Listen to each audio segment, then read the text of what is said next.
எல்லாருக்கும் வணக்கம். Competitive எக்ஸாம்ஸ்க்கு ready ஆயிட்டு இருக்கீங்களா?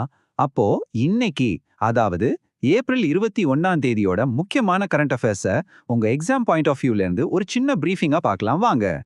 ஆமா. இங்க நாம பார்க்க போற ஒவ்வொரு விஷயமும் ஸ்பெஷலா உங்க எக்ஸாம் ப்ரிப்பரேஷனுக்காகவே எடுத்தது தான். சோ இது உங்க படிப்புக்கு ஒரு பூஸ்ட் கொடுக்கும்னு நம்புறோம்.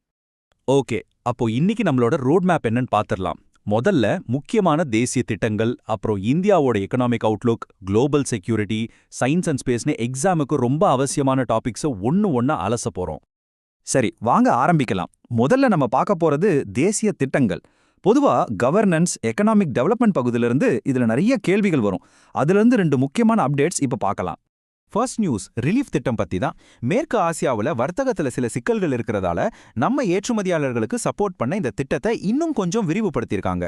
குறிப்பா எகிப்து, ஜோர்டான் மாதிரியான நாடுகளையும் இதுல சேர்த்திருக்காங்க. இந்த ஸ்கீமை செயல்படுத்துறது யாருன்னு பாத்தீங்கன்னா இசிஜிசி, அதாவது இந்திய ஏற்றுமதி கடன் உத்தரவாத கழகம்.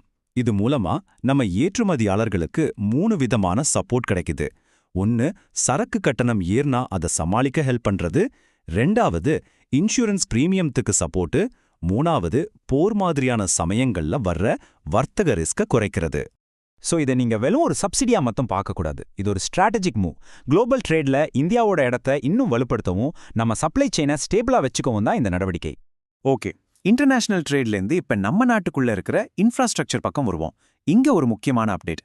பிரதம மந்திரி கிராம சடக் யோஜனா 3, சுருக்கமா PMGSY 3, இதோட காலக்கெடுவை மார்ச் 2028 வரைக்கும் நீட்டிச்சிருக்காங்க. இந்த திட்டத்தோட சில முக்கிய விவரங்களை பாருங்க. இதுல கிராமப்புறங்களை விவசாய சந்தைகள், அதாவது கிராம்ஸ், ஸ்கூல்ஸ், ஹாஸ்பிட்டல்ஸ் கூட இணைக்கிறது தான் மெயின் ஃபோக்கஸ். இதுக்காக ஒதுக்கப்பட்ட தொகை பாத்தீங்கன்னா சுமார் 83,977 கோடி ரூபாய். இது மட்டும் இல்லாம எல்லா காலத்திலும் கனெக்டிவிட்டி இருக்கணும்னு 161 பெரிய பாலங்களையும் கட்ட போறாங்க. இதுல இந்த தொகை, கிராம்ஸ் பத்தின பாயிண்ட் இதெல்லாம் எக்ஸாம்க்கு ரொம்ப முக்கியம், நோட் பண்ணிக்கோங்க. அடுத்து நம்ம பார்க்க போறது இந்தியாவோட பொருளாதார கண்ணோட்டம். IMF, அதாவது சர்வதேச நாணய நிதியம் என்ன சொல்லுதுன்னு பார்ப்போம். IMF-ஓட லேட்டஸ்ட் ரிப்போர்ட் படி இந்தியா இப்போ உலகத்தோட 6வது பெரிய பொருளாதாரம். ஆனா ஒரு நிமிஷம், 2024ல நாம 5வது இடத்துல இருந்தோமே, அப்போ ஏன் இந்த சரிவு? இது தற்காலிகமானதா? எதிர்காலத்துல என்ன நடக்கும்? வாங்க பார்க்கலாம். இந்த ரேங்க் சரிவுக்கு காரணம் நம்மளோட ஜிடிபி கணக்கீட்டுல பேஸ் இயரை மாத்துனது தான். கூடவே ரூபாயோட மதிப்புல ஏற்பட்ட சரிவும் ஒரு காரணம். இது ஒரு டெக்னிக்கல் ரீசன் தானே தவிர நம்ம பொருளாதாரத்தோட ஃபண்டமெண்டல்ஸ்ல எந்த பிரச்சனையும் இல்ல. அதனால தான் IMF ரொம்ப நம்பிக்கையா 2031க்குள்ள இந்தியா 3வது பெரிய பொருளாதாரமா வளர்ந்துடும்னு கணிச்சிருக்காங்க.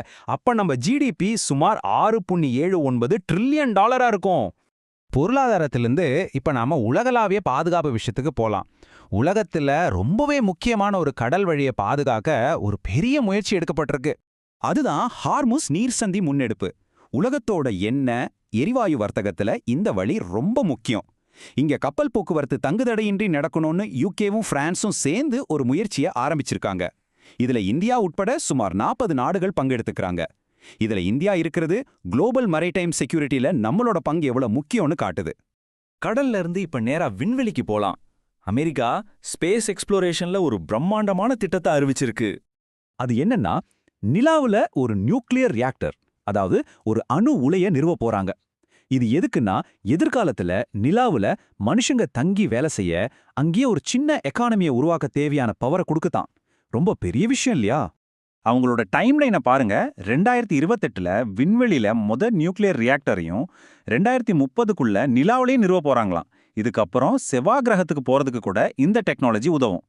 இது ஒரு புது ஸ்பேஸ் ரேஸே தொடங்கி வச்சிருக்குன்னு சொல்லலாம். சரி, விண்வெளியிலிருந்து மறுபடியும் நம்ம இந்தியாவுக்கு வருவோம். இப்போ நம்ம ஸ்டேட் லெவல்ல நடந்த 2 முக்கியமான முயற்சிகளை பத்தி பார்க்கலாம். ஒண்ணுக்கொன்னு சம்பந்தமில்லாத, ஆனா ரெண்டுமே ரொம்ப முக்கியமான முன்னெடுப்புகள். முதல்ல குஜராத். அங்க அகமதாபாத்ல இருக்கிற கங்காரியா பனிமனை இந்தியாவிலேயே முதல் வாட்டர் நியூட்ரல் ரயில்வே வசதியா மாறியிருக்கு.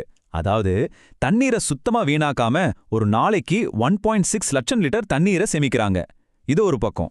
இன்னொரு பக்கம், கர்நாடகால உயர்கல்வி படிக்கிற SC/ST மாணவர்களோட உரிமைகளை பாதுகாக்க ரோஹித் விமுலா சட்டம்னு ஒரு புது சட்டத்துக்கு ஒப்புதல் கொடுத்திருக்காங்க. ஒன்னு சுற்றுச்சூழல், இன்னொன்னு சமூக நீதி. ரெண்டுமே முக்கியம். நம்ம கடைசி பகுதிக்கு வந்துட்டோம். இன்னைக்கு தேதி ஏப்ரல் 21. இந்த நாள் ஏன் முக்கியம் தெரியுமா?